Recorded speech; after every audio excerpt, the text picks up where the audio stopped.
시청자 여러분, JTBC 뉴스룸을 시작하겠습니다. 윤석열 대통령이 오늘 길어지고 있는 의사 집단사직 사태와 관련해 대국민 담화를 발표했습니다. 51분 동안 원고를 읽는 형식이었고 질의응답은 없었습니다. 대부분의 시간은 의대 증원이 불가피하다는 걸 설명하는 데 썼습니다. 의사들이 저항하는 증원 숫자 2,000명에 대해서도 최소한의 증원이라고 했습니다. 그런데도 담화가 다 끝난 뒤 대통령실은 대화 의지에 방점이 찍혀 있다고 계속 강조하고 있는데 먼저 김태영 기자가 보도합니다. 윤석열 대통령은 홀로 51분 동안 총 11,300여 자를 읽어내려갔습니다. 질의응답은 없었습니다. 국민들의 불편을 조속히 해소해드리지 못해 대통령으로서 송구한 마음입니다. 송구하단 말부터 꺼냈지만 이어진 담화에서 윤 대통령은 강한 어조로 집단 행동을 이어가는 의료계 비판에 집중했습니다. 의사 증원을 의사들의 허락 없이 할 수 없다고 한다면 거꾸로 국민의 목숨의 가치가 그것밖에 안 되는 것인지 법과 원칙에 따라 대응하겠다는 뜻도 분명히 했습니다.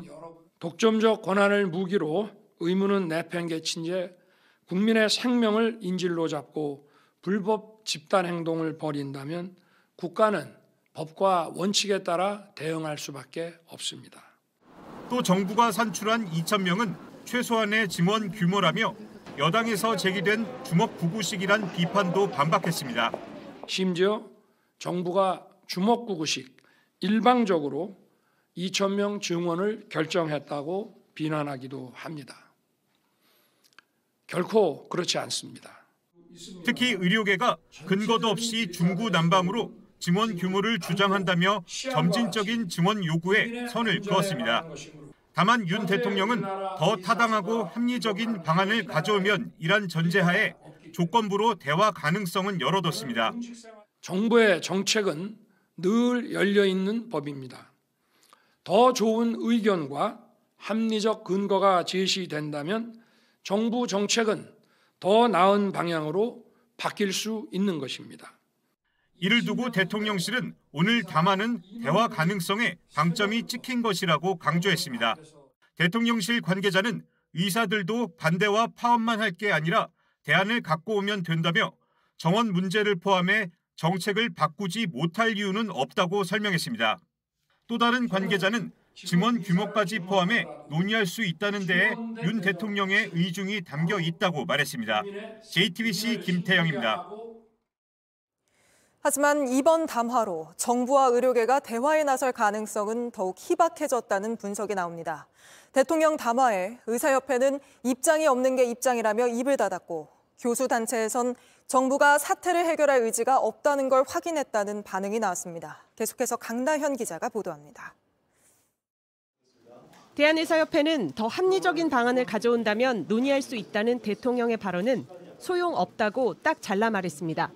그 숫자를 정해놓은 상태로 여러 단체가 모여서 협의 내지는 여러 가지 의논을 하는 것은 의미가 없다는 말씀을 드리겠습니다. 한 발짝 더 나간 얘기도 없다고 했습니다. 이전에 정부에서 발표하셨던 내용들의 총합이라고 생각합니다. 새로운 단어가 들어간 게 없었거든요. 수입 감소를 우려해 증원을 반대하는 것 아니냐는 대통령의 시각에는 불쾌감을 드러냈습니다. 만일 증원에 반대하는 이유가 장내 수입 감소를 걱정하는 것이라면 결코 그렇지 않습니다. 정원 문제를 의사들의 수입과 관련해서 언급한 적은 단 한 번도 없다고 생각합니다. 특별히 반박할 이유는 없을 것 같습니다. 교수단체들은 공식 입장을 내지 않았지만 의사들 사이에선 마지막 대화 기회까지 아예 닫혔다는 분위기가 역력합니다. 방재승 전국 교수 비대위원장은 취재진에게 현 의료 사태를 해결할 의지도 능력도 없다는 것을 확인한 담화라 했고 배장환 충북대 비대위원장도 정부는 잘못한 게 없고 의사만 나쁘고 악의 카르텔이란 얘기라고 비판했습니다. 다른 의대 교수들도 전공의들이 돌아올 가능성이 모두 사라졌다며 허탈해했습니다. 결국 오늘 담화는 의료계를 움직이지 못했습니다. 예고한 대로 교수들은 이번 주부터 추가로 외래와 수술 축소에 들어갑니다. 동네 병원들도 야간 주말 진료를 줄입니다. 합의점을 찾지 못한 사태는 의료 공백을 넘어 결국 대란으로 이어질 위기에 처했습니다. JTBC 강나현입니다. 총선을 코앞에 두고 이뤄진 대통령 담화에 국민의힘 안에선 대통령실은 뒤로 빠지는 게 좋다는 말에 이어 심지어 대통령이 탈당해야 한다는 말까지 나왔습니다. 한동훈 위원장 역시 숫자에 매몰되어선 안 된다며 조속한 해결을 건의했다고 밝혔습니다. 야당에선 통치 능력이 없다는 비판까지 쏟아졌는데 정치권 반응은 하예빈 기자가 취재했습니다. 여당 내에서는 아쉽다는 평가가 지배적입니다. 특히 함은경 서울 마포을 후보는 일방적인 의료개혁에 누가 동의하겠느냐며 윤 대통령을 향해 아예 국민의힘 당원직을 떠나달라고 강하게 비난했습니다. 윤상현 의원 역시 대통령실은 뒤로 빠지는 게 좋겠다고 했습니다. 당이 전면에 나서고 대통령실이 뒤에 빠져 있는 게 좋아요. 담화를 하실 뿐만 아니라 직접 문제 해결의 당사자로서 파업하는 전공의 또 교수 등을 만나서 왜 이런 수치가 필요한지에 대해서 말씀을 하시고 설득하고. 한동훈 비대위원장 역시 2,000명이라는 숫자에 얽매이기보다는 빠르게 결론을 내려야 한다고 했습니다. 2,000명의 숫자를 고수하지 않고 대화할 거란 입장을 밝힌 바 있습니다.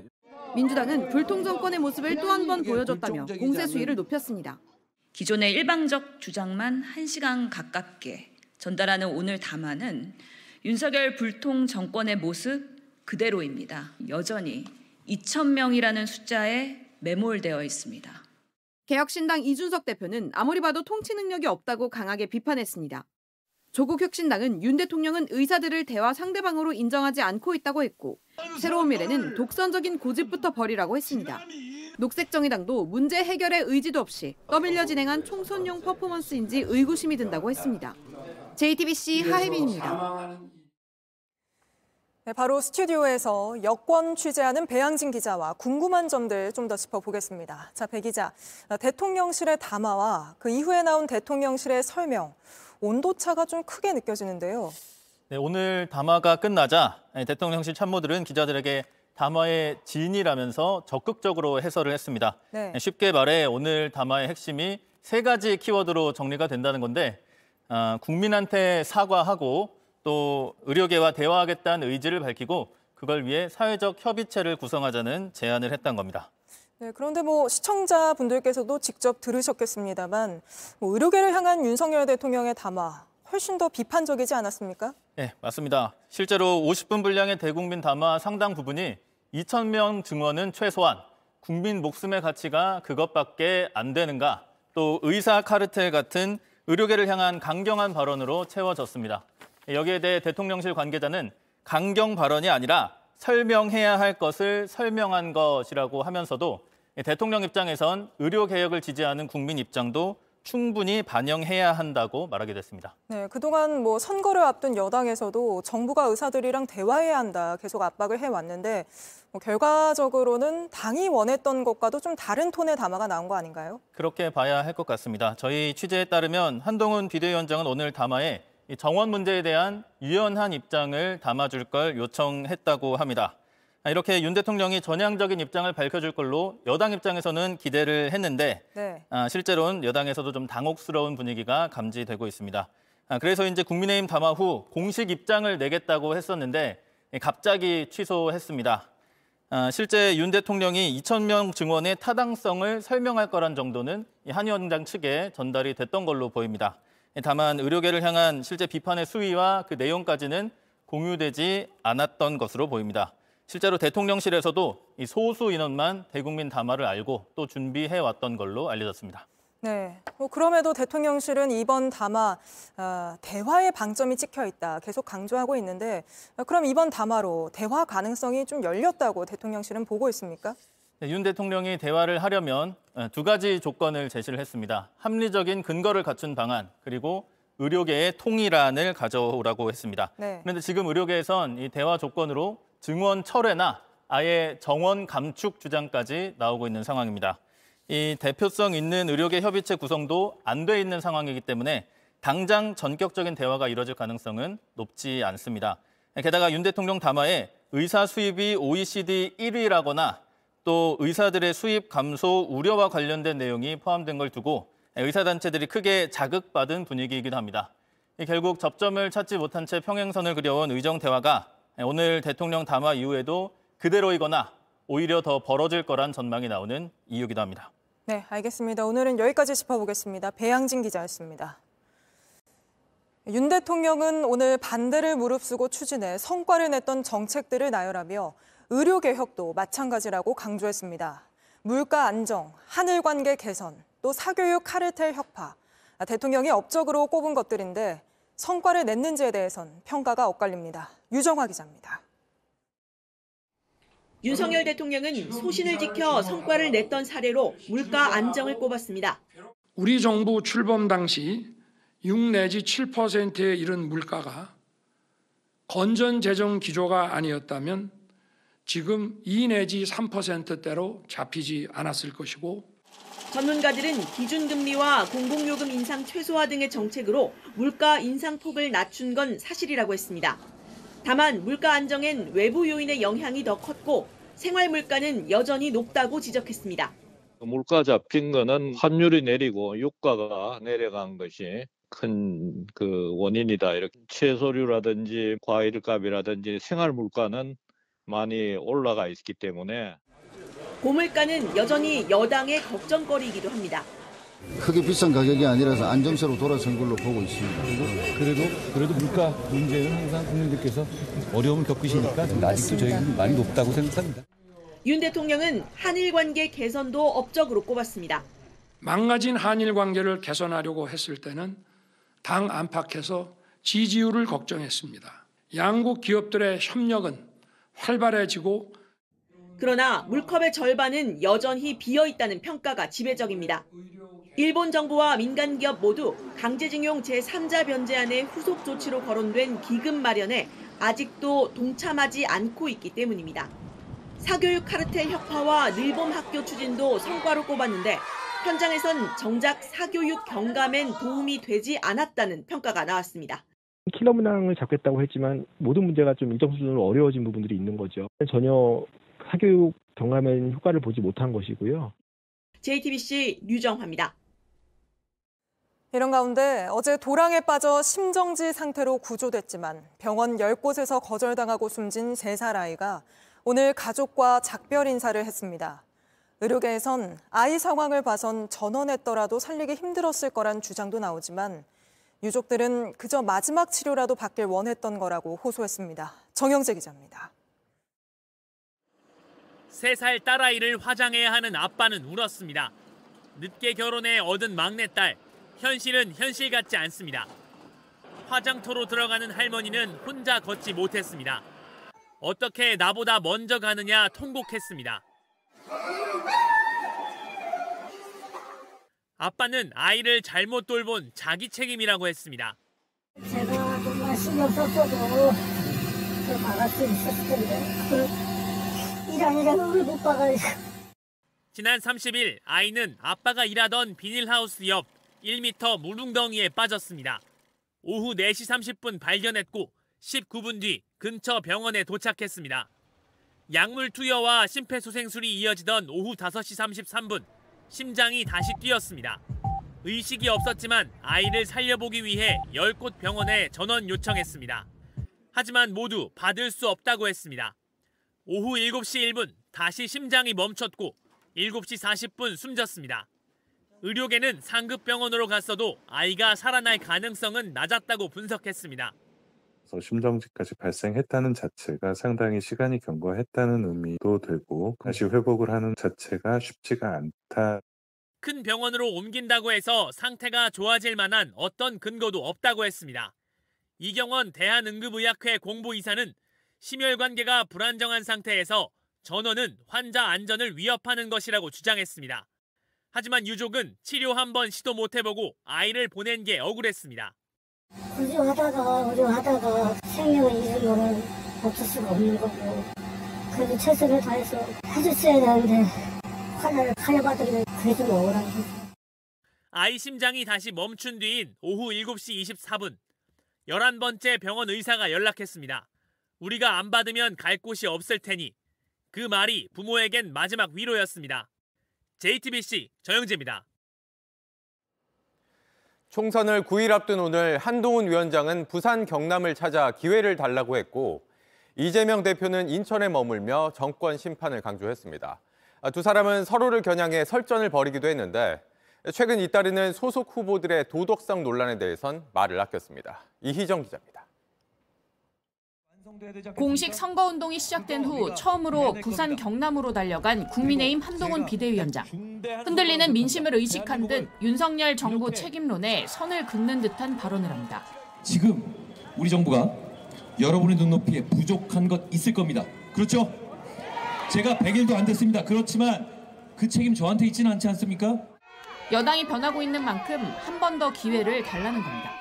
특히 여당의 악어의 눈물에 속아선 안 된다고 한 이재명 대표를 겨냥해선 이 대표의 눈물이 악어의 눈물이라고 돌려줬습니다. 민주당 이재명 대표는 연이틀 인천에 머물며 정권 심판론에 집중했습니다. 이 대표는 국민의힘의 읍소 작전에 속지 말라고도 주장했습니다. 여러분을 위해서 열심히 일하겠습니다.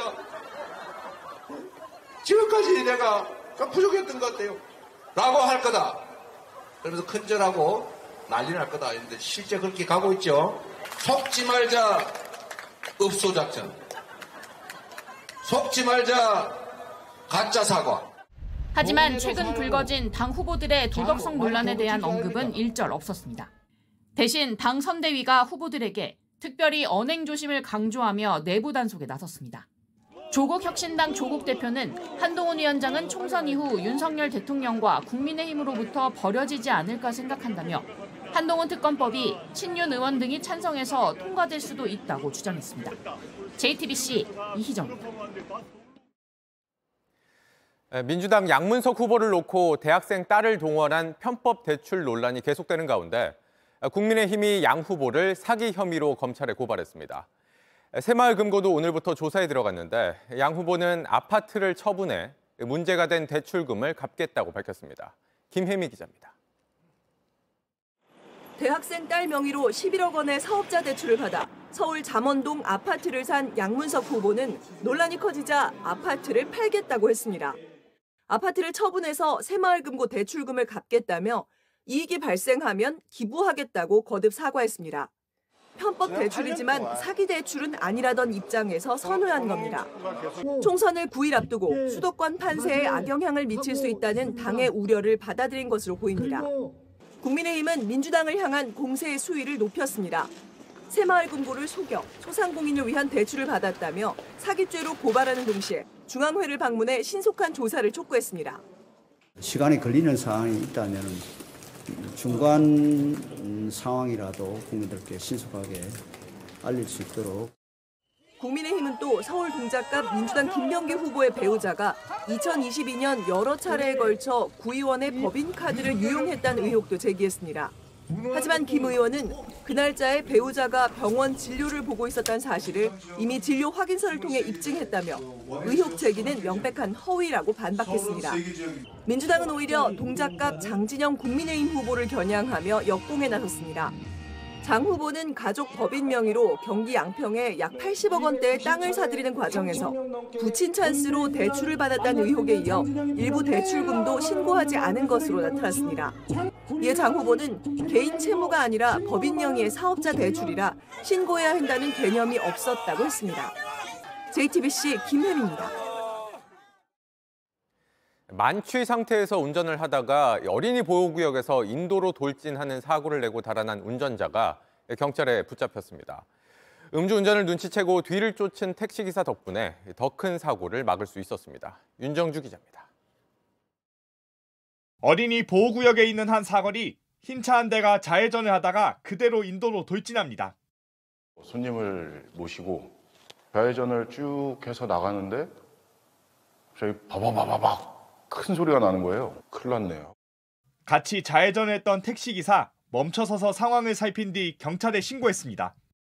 그러고 자리를 뜨려는데 사고차의 움직임이 수상했습니다. 소리가 나더라고요. 윙. 도망을 치려는 것 같았습니다. 저 차를 잡아야겠다 생각을 해가지고 손님한테 좀 일찍 내려주실 수 있냐. 사장님 가서 잡으세요. 인도에서 빠져나온 사고차. 범퍼와 전조등을 덜렁덜렁 매단 채 달리기 시작합니다. 2km를 더 달린 차는 이곳 아파트 지하 주차장에서 멈췄습니다. 박 씨도 따라 들어가 차를 막았고 출동한 경찰에 넘겨졌습니다. 이 운전자 음주 측정 결과 면허 취소 만취 상태였습니다. 택시기사는 이 모습까지 확인하고서야 자리를 떴습니다. 한창 일할 시간이거든요. 그게 중요하진 않았던 것 같아요. 순간 판단이. 뭐 2차, 3차 사고를 내지 않을까 그게 불안했고. 추가 사고를 막아 감사장을 받은 기사, 자랑할 일은 아니다라고 했습니다. JTBC 윤정주입니다. 20대 남성이 도로에서 시비가 붙은 상대 차량 운전자를 야구 방망이로 마구 때렸습니다. 위협 운전을 당해 그랬다고 주장했습니다. 강버들 기자가 취재했습니다. 갓길에 세워둔 차 트렁크에서 꺼내는 것 야구 방망입니다. 두 손으로 고쳐 잡더니 다가오는 40대 남성에게 휘두릅니다. 뒷차 운전자입니다. 피해자가 자신의 차를 가리키며 뭐라고 말하자 방망이를 트렁크에 던져 넣습니다. 하지만 드자비질에 밀린다 싶었는지 곧 다시 꺼내듭니다. 피해자가 팔을 들어 막는데도 폴짝 뛰며 계속 때립니다. 피해자는 방망이를 붙잡고 버팁니다. 주변 신고에 출동한 경찰에 붙잡힌 뒤 20대 남성은 뒤에서 경적을 울리고 위협해 그랬다고 주장했습니다. 알루미늄 재질이고 피의자 진술로는 해안도로를 가다가 죽었다고 합니다. 피해자는 몸과 팔에 2주 치료가 필요한 타박상을 입었습니다. 정말 위협 운전을 했는지 어떻게 시비가 붙었는지와는 별개로 경찰은 특수상해 혐의를 적용해 구속영장을 신청할 예정입니다. JTBC 강버들입니다. 있지도 않은 가상화폐를 싸게 팔겠다며 피해자들의 돈을 가로챈 일당이 경찰에 붙잡혔습니다. 거래를 할 것처럼 유인한 뒤에 갑자기 강도로 돌변해 피해자를 폭행하고 돈을 빼앗아 달아나는 시기였습니다. 김지윤 기자입니다. 경찰이 길가에 남성들을 붙잡았습니다. 같은 날 부산에서 붙잡은 나머지 일당은 경찰 헬기로 압송했습니다. 가상화폐를 싸게 판다며 피해자를 유인해 돈만 빼앗고 달아난 일당들입니다.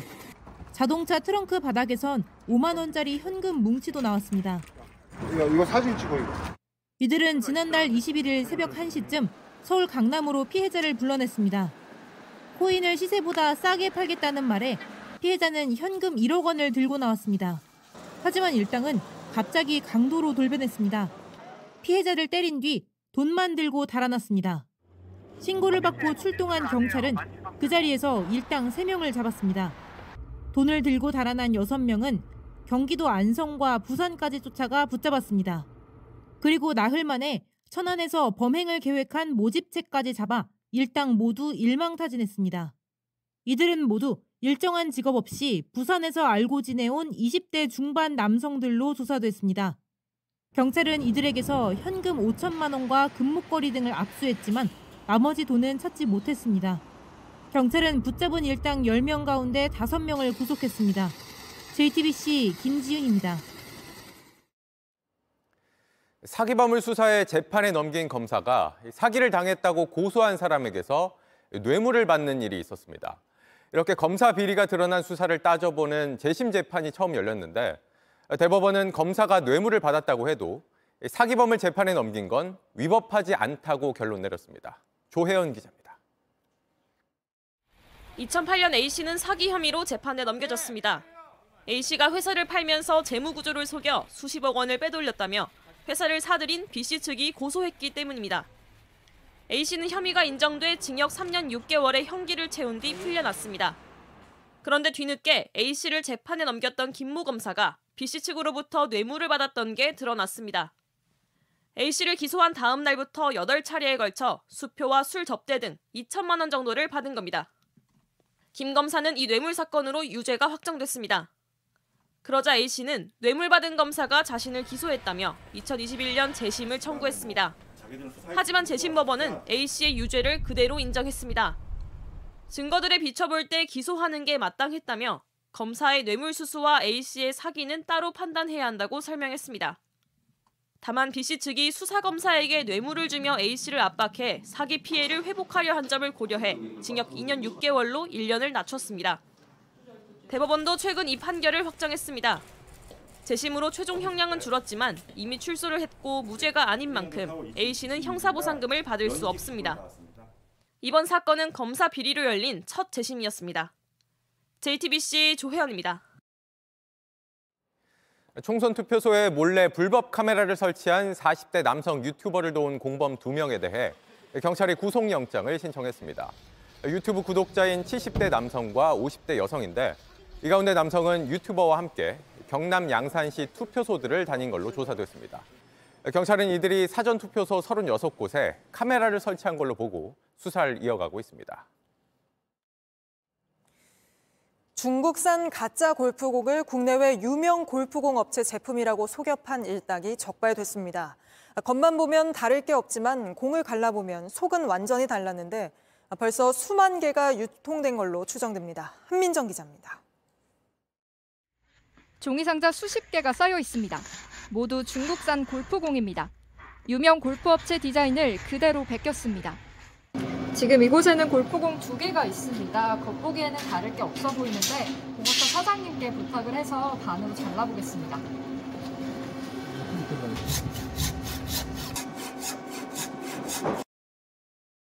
이렇게 내부를 살펴봤더니 진짜 골프공은 겹겹이 쌓여있는 반면에 가짜 골프공은 흰색으로만 되어 있습니다. 이 업체는 이런 중국산 가짜 골프공을 진품으로 속여 팔았습니다. 중국 업체하고 이게 유통을 한대요. 배로 이제 들어오면 안전하게 반입을 할 수 있다고 하더라고요. 팔 때는 중고품, 이른바 로스트볼이라고 속여 팔았습니다. 제품에 따라 등급을 매기기도 했습니다. 색이 이제 균일하게 돼 있다 그러면 A급으로 놓고요. 특허청 상표특별사법경찰은 암행 단속을 통해 이런 골프공이 시중에 유통되고 있는 사실을 확인했습니다. JTBC가 입수한 판매 자료엔 가짜 골프공이 납품된 것으로 보이는 가맹점과 중고거래 업체가 90곳이 넘는 것으로 나타났습니다. 이미 가짜 골프공 수만 개가 전국에 유통됐을 것으로 추정됩니다. 특사경은 확보한 증거와 진술을 토대로 가짜 골프공 판매자 등을 상표법 위반 혐의로 검찰에 넘길 계획입니다. JTBC 한민정입니다. 중국 보따리상 명의로 수출할 거라며 면세 담배와 양주 77억 원어치를 사들인 뒤 국내 시장에 빼돌린 일당이 붙잡혔습니다. 담배와 양주의 무게만큼 골판지와 생수를 넣어 상자를 바꿔치기 했는데 이 모습이 CCTV에 고스란히 잡혔습니다. 이상화 기자입니다. 인천공항 보세창고에서 한 남성이 상자를 밖으로 나릅니다. 상자들을 모아놓은 곳엔 수출용 양주라는 항공 송장이 붙어 있습니다. 하지만 여기 든 건 양주가 아닌 무게가 비슷한 생수였습니다. 이 남성과 일당은 2022년 6월부터 지난해 10월까지 중국 보따리상을 동원해 국내 면세점에서 수출용 담배와 양주 77억 원어치를 사들였습니다. 세관 당국엔 홍콩에 반송 수출하겠다고 신고했는데 실제로는 국내에 빼돌리고 홍콩엔 보세창고에서 바꿔치기한 상자를 보낸 겁니다. 아예 가짜 상자를 만들기도 했습니다. 일당이 만든 가짜 담배 상자입니다. 이렇게 골판지와 플라스틱으로 진짜와 무게를 동일하게 맞췄습니다. 피고인들은 항공사가 화물을 적재할 때 주로 무게만 체크한다는 점을 악용해서 가짜 수출용 박스를 만들었습니다. 이들이 밀수로 포탈한 세금은 29억 원가량, 담배 70만 갑과 양주 1,110병을 빼돌렸는데 이 중 담배 39만 갑은 국내 암시장에서 유통됐습니다. 무게는 같지만 부피는 다른 화물을 의심한 당국이 범행을 적발했고 화질이 개선된 CCTV에서도 범행 모습이 고스란히 잡혔습니다. 인천지검은 30대 중국 동포 A씨 등 4명을 구속 기소하고 1명을 범인 도피 혐의로 불구속 기소했습니다. JTBC 이상화입니다. 말만 로켓 배송이 아니라 진짜 로켓으로 배송하는 걸 중국이 개발 중이란 보도가 나왔습니다. 중국의 유명 온라인 쇼핑몰 타오바오가 전 세계 어디든 1시간 안에 배송할 수 있도록 로켓을 만들고 있다는데 베이징에서 이도성 특파원이 전해왔습니다.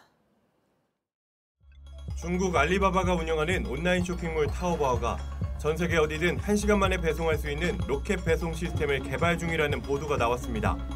로이터 통신과 중국 매체들에 따르면 중국 로켓 제조 스타트업 스페이스 에포크는 타오바오와 손잡고 실제 배송에 활용할 재사용 로켓을 만들고 있다고 어제 발표했습니다.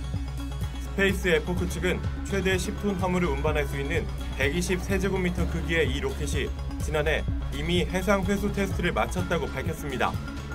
또 가까운 시일 내에 다시 테스트를 진행할 예정이라고도 설명했습니다. 알리바바 측은 아직 공식 입장을 내지 않고 있습니다. 앞서 중국은 전략산업이자 미래산업인 우주항공 분야 등에 집중해 기술력을 키우겠다고 공언한 바 있습니다. 하지만 일각에선 발사와 회수에 큰 비용이 들어가는 로켓을 과연 배송도구로 상용화할 수 있겠냐는 시선도 나옵니다.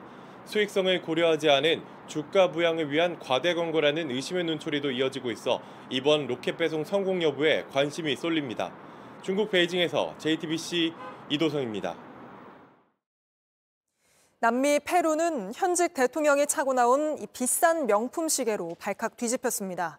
이른바 롤렉스 스캔들인데 수사당국이 현직 대통령의 집무실과 관저를 압수수색하는 초유의 사태가 벌어졌습니다. 박소연 기자입니다. 페루 경찰이 강제로 문을 열고 안으로 들어갑니다. 현지 시간 30일 페루 수사당국이 디나 볼루아르테 대통령의 관저와 집무실을 압수수색했습니다. Han llegado incautar objetos.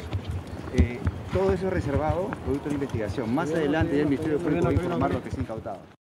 현지에서 이른바 롤렉스 스캔들로 알려진 이번 사건은 볼루아르테 대통령이 공식 석상에 명품 시계를 차고 나오면서 불거졌습니다.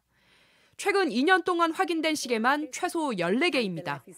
이 가운데는 가격이 수천만 원에 달하는 롤렉스 시계도 있었습니다. 페루 대통령의 연봉으론 쉽게 사기 어려운 금액대입니다. 때문에 공직자 재산신고 누락 의혹과 함께 비리에 연루됐을 가능성까지 거론되고 있습니다. 하지만 볼루아르테 대통령은 젊은 시절부터 번 돈으로 샀다며 모든 의혹을 부인하고 있습니다. Entré a Palacio de Gobierno con las manos limpias y así me retiraré en el año 2026. 정치적 불안이 큰 페루에는 최근 8년 동안 취임한 대통령 5명 가운데 5년 임기를 채운 대통령이 없습니다. 이번 의혹의 중심에 있는 볼루아르테 대통령도 전임인 카스티오 대통령이 탄핵당하면서 대통령직을 이어받았습니다. JTBC 박소연입니다.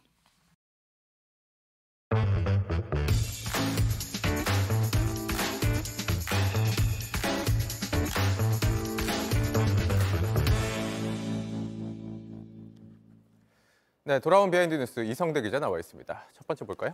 네, 첫 번째 이슈는 이천수 현란한 드리블로 잡아봤습니다. 네. 그러니까 인천 계양을의 국민의힘 후보죠. 원희룡 후보의 후원회장을 맡고 있는 이천수 전 국가대표 축구 선수입니다. 주말 사이에 유권자들과 좀 말다툼하는 장면들이 많아서 논란이 있었는데 먼저 그 장면 보겠습니다. 네. 아버님 더 시끄러워요. 아버님 그러지 마세요. 아버님 때문에 25년간 발전이 없는 겁니다. 네, 아버님 하지 마세요. 네? 이재명이 시킨 겁니까, 아버님? 그렇게 하지 마세요. 그거 되게 안 좋은 겁니다. 혼장난 치지 마세요. 네, 지금 봤는데 원희룡 후보가 옆에 있는데 또 저런 발언이 나왔었네요. 이게 좀 논란이 됐었죠? 그렇습니다. 또 어제도요. 어제 양측의 그 후보들이 같은 유세 차량이 만나면서 신경전도 펼쳐졌습니다. 그 장면도 한번 보겠습니다. 네. 좀 참아주시고요. 자, 여러분 조금만 기다려주세요. 저게 저들의 품격입니다. 하면서 겁주고. 우리 한번 즐겨보자고요. 아, 저런 사람도 있구나. 일본이 여기 뺑뺑 돌고 있는 거 같죠? 네. 자, 저렇게 신경전이 펼쳐지니까 한 이재명 후보의 지지자로 보이는 사람이 선거 유세 차량을 따라가면서 항의를 했습니다. 네. 그러자 이천수 후원회장은 또 이렇게 얘기를 했습니다. 이 장면도 한번 보겠습니다. 네. 특검을 거부한 자가 범인이라고. 특검을 거부한 자가 범인이야. 고박하세요. 25년간 네, 그 유튜브로 돈 버시고요. 정말요. 슈퍼챗 터집니까? 슈퍼챗 터지세요. 네, 이게 선거일이 또 다가오고 양쪽이 또 선거전이 격해지다 보니까 좀 신경전이 계속되는 것 같습니다. 민주당에서는 또 사과를 해라 이렇게 요구를 했다죠? 그렇습니다. 일단 그 이천수 후원회장 옆에서 원희룡 후보가 아무런 제지를 하지 않았다면서 책임이 더 크다고 얘기를 했습니다. 자, 원희룡 후보는 이천수 후원회장의 시민대상 폭언에 사과하라. 만약 사과를 하지 않는다면 국민을 위해 출마한 게 아니라 유권자와 싸우게 나온 게 아니냐 이렇게 비판을 했는데 네. 더 지켜봐야 될 것 같습니다. 네, 다음 이슈 볼까요? 자, 두 번째 이슈는 용진 없는 용진팀, 홍철 없는 홍철팀 많이 들어보셨죠? 약간 네. 그런 비슷한 상황인데요. 자, 서울 강북을에서 공천에 탈락했던 현역 의원 박용진 의원이 탈락하니까 다른 정당들이 모두 박용진 마케팅에 나서는 모습이 펼쳐지고 있습니다. 네. 자, 먼저 국민의힘 지금 보시는 것처럼 박진웅 후보가 오른쪽에 보시면 자, 어느 조기축구회장에서 같이 찍은 사진을 저렇게 공보물에 실었습니다. 마치 박용진 의원이 박진웅 후보를 지지하는 듯한 사진으로서 논란이 되고 있는 상황이고요. 예. 또한 그 새로운 미래의 이석현 후보도 자신의 그 플래카드에 자, 박용진의 꿈을 이어받겠다. 또 박용진을 보복했던 주민을 무시했던 민주당을 심판하자. 자, 이런 식의 플래카드를 내걸고 있는 겁니다. 네, 뭐 이게 민주당에서 가장 좀 시끄러웠던 공천에서 잡음이 있었던 지역구긴 한데 상대 후보들이 이게 도움이 된다고 판단을 했단 모양이군요. 자, 그렇습니다. 당장 이제 당사자죠. 박용진 의원이 자신의 페이스북에 이렇게 얘기를 했습니다.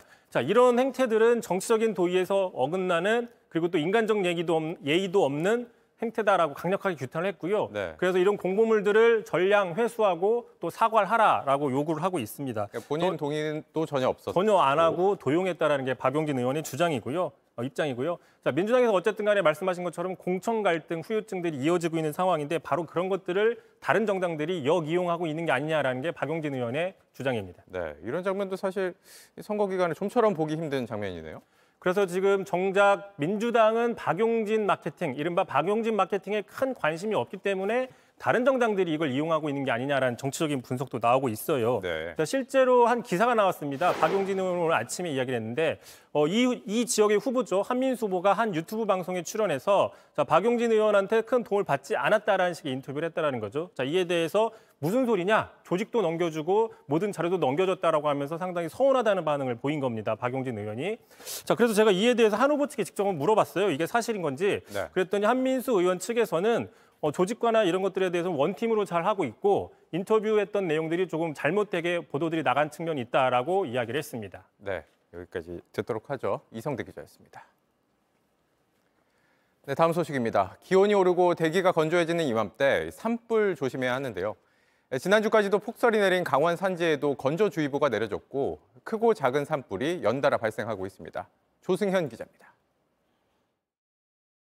산이 온통 눈으로 뒤덮였습니다. 나무마다 봄꽃 대신 눈꽃이 피었습니다. 불과 닷새 전 강원 산지의 모습입니다.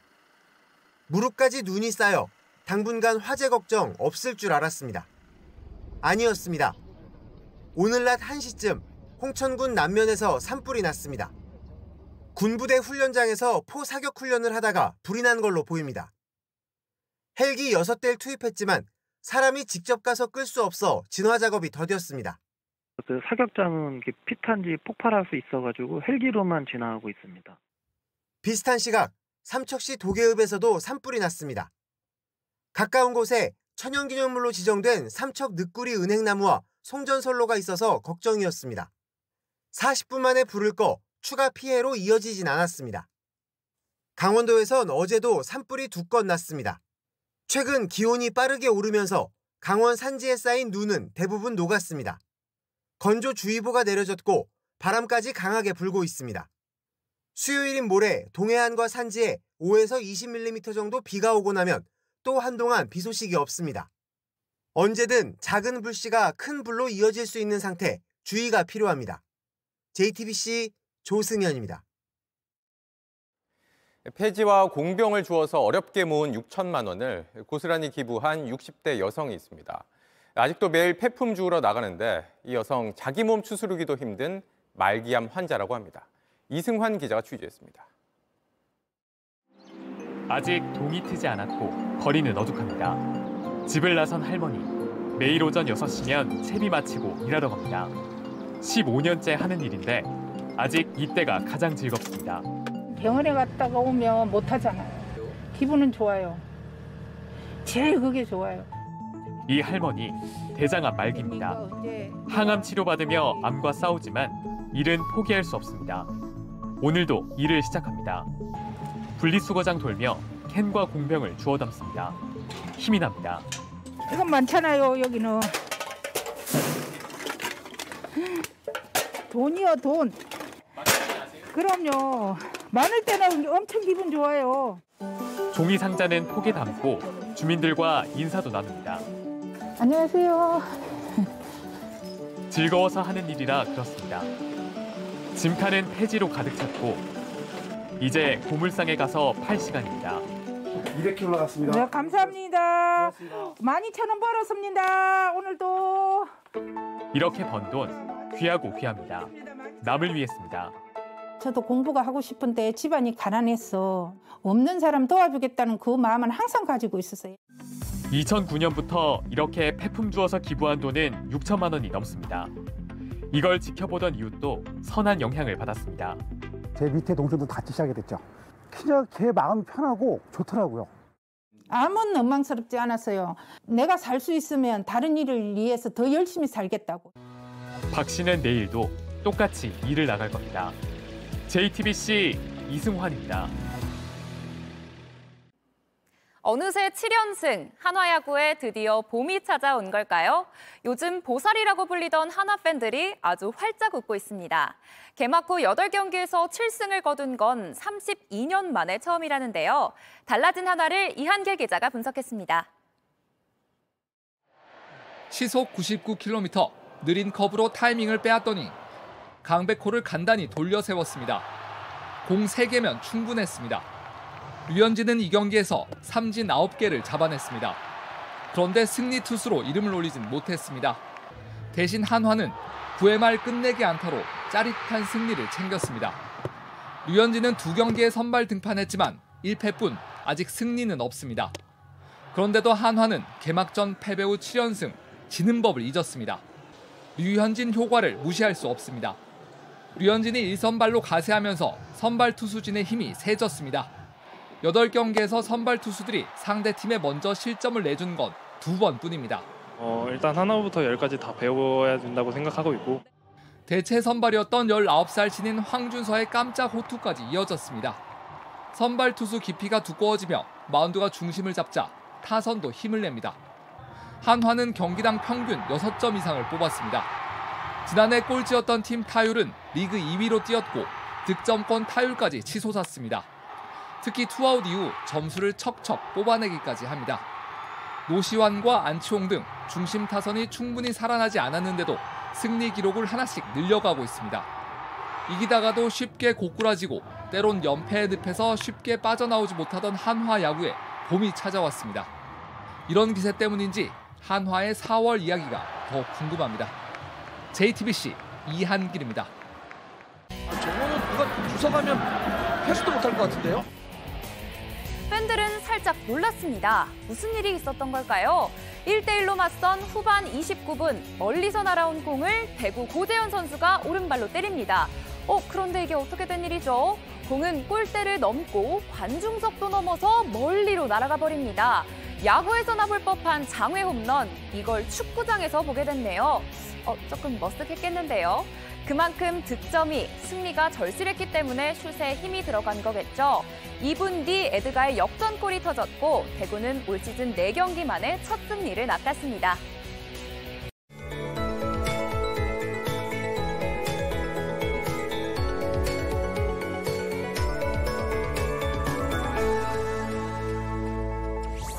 짙은 황사로 인해 답답했던 맘을 달래주기라도 하듯 연일 쾌청한 날이 이어지고 있습니다.